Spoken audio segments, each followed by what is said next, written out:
So ladies, thanks so much for chatting today. You guys just finished up your panel on intellectual property, and I wanted to know if you all could talk a little bit about why that is important for young filmmakers and young game developers.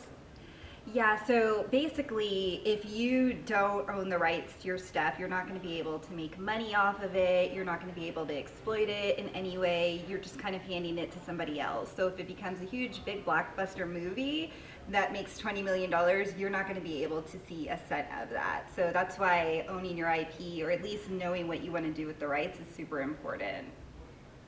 Yeah, I think intellectual property is a popular buzzword, like copyrights and trademarks, but what they actually are is very frequently misunderstood.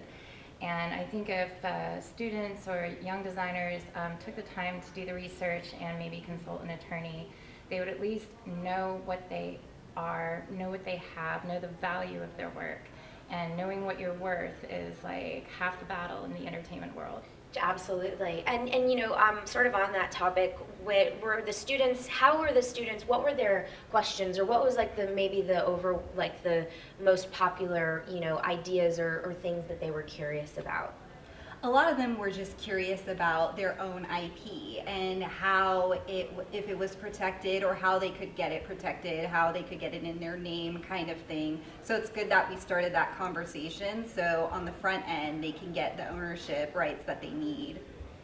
And I would add to that, they were equally interested in owning their own IP, but also in what a work made for hire is, what it means, what the limitations are. So thankfully, both Alyssa and I have different backgrounds. Alyssa works with a lot of work made for hire, and I do as well, but on the other side of the fence. So I think that they found some interest in what we had to say with that. Yeah. Great. And can you all talk a little bit about, you know, it used to be thought of that New York and LA were the center of the entertainment industry, but now we're seeing that that is changing a lot. A lot of production has come to Atlanta. Can you talk about your experience in the entertainment industry here in Atlanta? Yeah, so I originally was working in LA on films, and we started noticing all the production companies started moving to Atlanta. So when I finished my stint there doing rights and clearances on film, almost all of our films were based in Atlanta. So it's definitely become a hotbed for filming, and because of the tax credit, I'm assuming. But it's definitely a hotbed, so I definitely would encourage people to kind of get out there, and Atlanta's, to me, is going to be the next place. Yeah, so the statistics generally are that we're third in the country for filming productions, motion pictures. We are seventh in the country for producing games. We do have a tax credit, which currently has a cap for games. Not so much with motion pictures, and the credits are transferable, so that's always very attractive, and it's a very busy time of year when they're ready to transfer. So my experience has been in each film and games. I also do music, and the music business wants to jump on the bandwagon now, and they've been lobbying really hard to get their own version of the tax credit passed, and will likely pass hopefully next year, fingers crossed.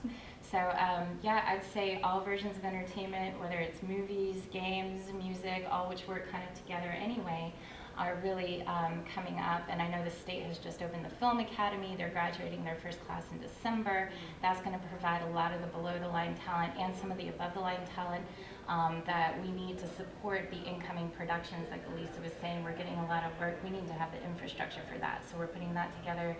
And the last thing I'll say is the Georgia Film Fund is also being put together with large Georgia companies like Coca-Cola and Home Depot. You know, we are soliciting interest for them to fund certain independent film projects because they see the value that the entertainment business has enriched our economy. Great. Thank you so much, ladies, and thanks for being here. Thank you. Thank you.